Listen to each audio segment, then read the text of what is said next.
Hello guys, welcome back to the Bisambition Podcast. I'm Jasmine. And I'm Arya, and we're your new hosts for the podcast.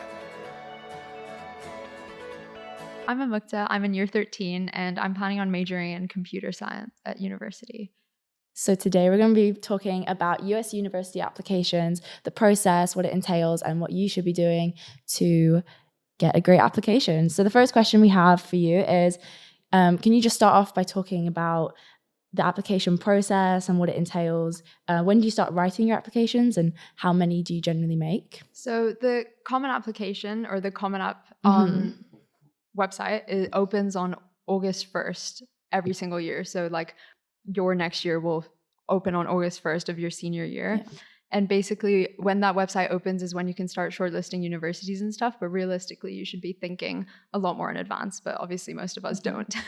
And so I'd say you should apply to around like 10-ish universities, maybe more in the US, because I feel like in America, it's very much hit or miss. Obviously with UCAS, you can only apply to 5. But in America, since you can apply to as many as you want, I'd just say like apply to as many as you can to really make sure that you've secured your spot there. Yeah.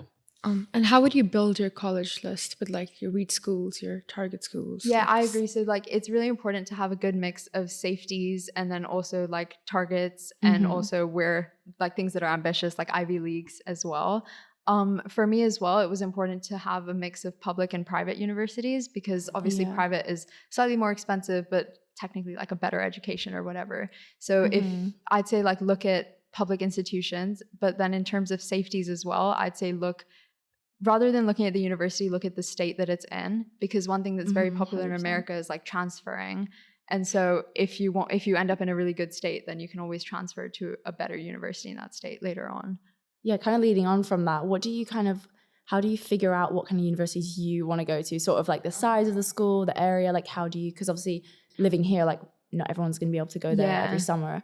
So how do you kind of figure out which ones you're interested in? Like I said, I feel like the state is super important. Like I feel like if you're looking for something more techie, maybe you want to be nearer to Silicon Valley. So that's like California. Or if you're looking for something more artsy, maybe there's a specific state for that. So I'd say do your research on the state and the job opportunities of that state. Like for me, for computer science, I'm looking at like where the tech hubs are. So I'm applying to like Texas as well as California as well. And then one thing that I'd also look at is like there's an app called the Niche app, which I'm pretty sure like you mentioned. Yeah.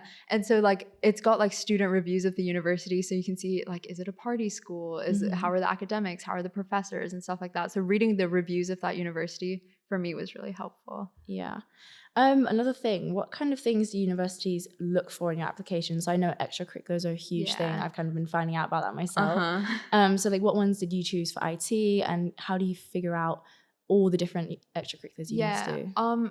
Obviously like America, they call it like the holistic review approach or whatever. Like they really do look at everything. And for some, they don't really care about your grades even. And so for me, like extracurriculars wise, what I did was I looked at like good applications. So there's like obviously a whole ton of websites and resources online that will tell you like some of the best applications, like things that got into Harvard and stuff like that. And so I kind of looked at those extracurriculars and saw how I could do them myself. Like I think our extracurriculars are slightly more limited here because we kind of have to make do though. So I'd say like start your own clubs and stuff like that if that club doesn't already exist. Yeah, leadership opportunities and things. And how do you write your essay? Because like the process for your essay. So the Common App essay is like probably the biggest one. I'm pretty sure that's what you're referring to. Like the way that like apart from the personal statement is very much like these are my achievements. This is why I'm good for this school. Whereas the Common App essay is very much like this is who I am. This is my story. This is how I ended up here. And so I'd say like start early so that you can have a whole ton of drafts. Like once you come up with a good idea, you'll keep coming up with more. Don't be disheartened if you don't have a good idea at first, which is I was like so depressed because I didn't have any ideas. But once you get a good idea, like you'll keep coming up with more. So keep writing drafts because the thing is like this is completely your story. So you can say whatever you want really and try and integrate like your own passions and like the experiences that you went through and your hardships in whatever way you want. So I'd say like start early, start in August. And that way you can have like August of your senior year. I mean, and that way you can have like a good amount of drafts and you can ask teachers to check on it as well. Especially if you're applying to like 10 universities. Like it has to be like really good.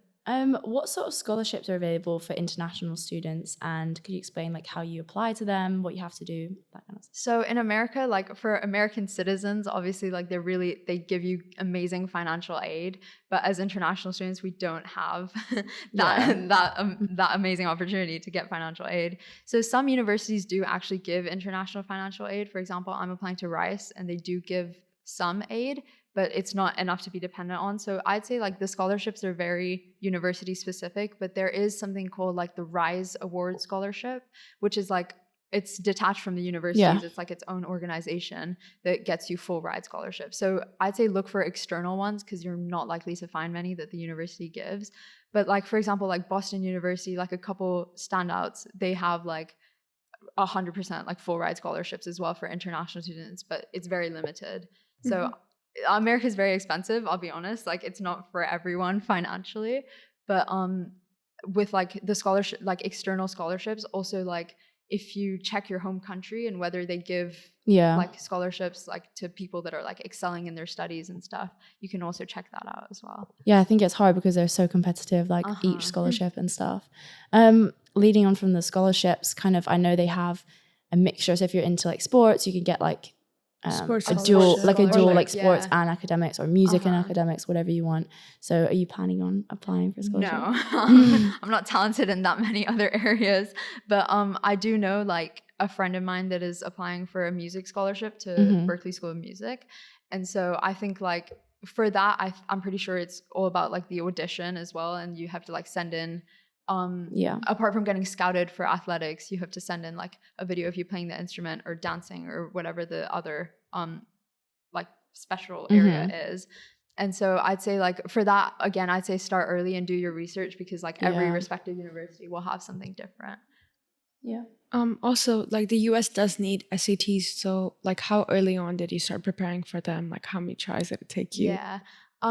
So like the thing is most schools are test optional, but for me, like I opted to take the SATs and just see how they went because I feel like even though they say they're test optional, having the SATs is most likely to kind of give them a better outlook. Especially if you have a good score, they can, it's just only like another thing to boost your and it's like chances. They don't really care much about your grades, in my opinion. I mean, obviously they care. You have to be a good student academically, but like I feel like since we do the IB and it's not their curriculum, they don't really understand like the like how great like a 44 is out of 45. You know, they might not get that, but the SAT is like their thing that they'll know. So I did the SAT twice. I'm still waiting on my second score. I'm fine with saying my score. I got a 1410 the first time, and I did it in August. I honestly would have done it earlier because right now, like I did another one in December. And like this is cutting it very close to my applications. Like some of them were due before, so I wasn't able to send this SAT score in. So I'd say do your first try in like December of year 12, or maybe like the next one. I think it's in March of year 12. So that way like you can get a good amount of tries in. And if you do the SAT for the first time and you realize it's not for you, that's fine as well. Like, and in terms of preparing for it, I did like a month of studying. I'm not sure if it was enough because I'm not like the 1410 wasn't. But like, I think Khan Academy has like a free SAT prep course. So like stuff like that, you don't have to have a tutor to do well is what I've learned. So like if you do like online prep courses or YouTube classes, then you should be fine. What would you say to current year 11s and year 12s on like what they should be doing now and the steps they should be taking to make sure they have like the best chances in university? If you're in year 11, there isn't really, I feel like if you start your uni application process in year 11, you're crazy ahead of the game. But if you're in year 11, I'd say just start looking at universities. And that's what I'd say for year 12s as well. Like, even though it's like, oh yeah, I'm applying to America, it's a very daunting thing, but there's like 4,000 plus universities and amazing ones as well within those that could be your options. So I'd say because of how many there are, make your list as early as possible.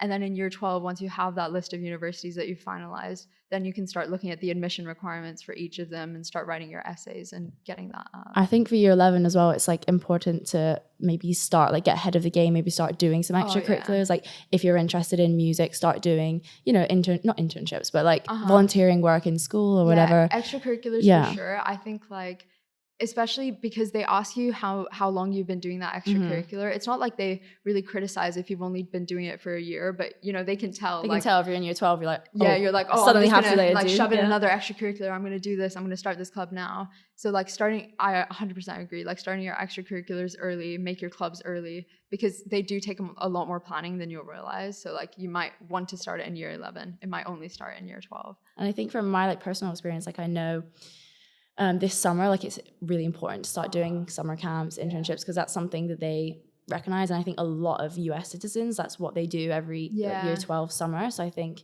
if you're thinking about applying to university, make sure you're kind of getting that experience in. And like just go, there's like online work experiences as well, which makes our life so much easier. But like if you have any connections, maybe through your parents' workplace and stuff like that, then you can just try go into the office. So that way you have something to write about. Yeah, talking about work experience, did you do like any? I did one online with SpringPod, and then I also did one with our school's data team. So the second one wasn't really like work experience. I was just doing them like a bit of volunteering for them. But I feel like the online one on SpringPod's like a completely free platform that allows you to do work experience on like a whole ton of disciplines, my bad. And so like I did one on software engineering, but I know they have a whole ton of medicine ones. And there's also like MOOCs online. I think it stands for like massively open online courses, like massive open online courses, something like that. And so if you can't get work experience, I'd say like watch lectures or do like I think like Harvard has some of their lectures free to watch online. Like just read books. Yeah, read books. Like if you can't find a place in real life to do it, which is like I understand it's very hard to get work experience here, then just find a different way to do it online. Like maybe just expand your knowledge on the subject.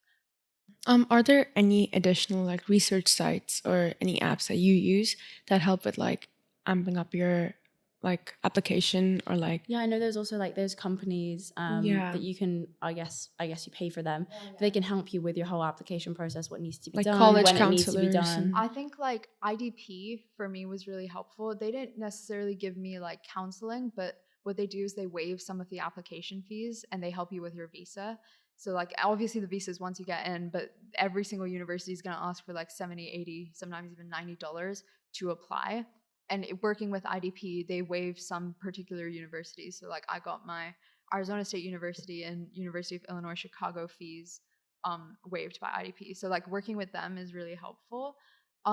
Obviously you can take college counseling and stuff. I personally didn't. Even I did look into it, but like college counseling is expensive. It's like 12,000 dirham for like 12 courses, like 12 sessions or something like that.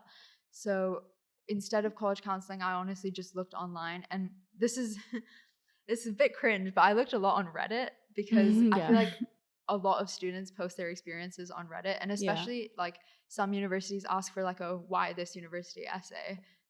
The way to know the most about the university is talking to the students themselves. And another thing that I did is literally on Instagram, find people that go to the university and reach out to them. Like I talked to a girl that went at Bryce and I was like, I just want to know more about the university. Like, what does the application process look like? And 9 times out of 10, they're super nice and they'll respond to you and they'll give you some advice. Yeah, sounds good. So just to wrap this up, what would be your one and final piece of advice for students aspiring to attend to a US university? Start early and do good extracurriculars. I think like everything is gonna pile on we're about to go into the winter break of year 13 and like I have so much lined up. I've got so many essays to write. So start early and really look into the logistics of every single university, because I missed out on a scholarship because I just didn't see the university's website and I didn't realize that they had another scholarship opportunity. So like the earlier you start, the better you can make a timeline of when all of your applications are due. And that way you can like know specifically for each university how to get the best chance of entry into them. Yeah. Thank you very much for being here. Thank you for having me.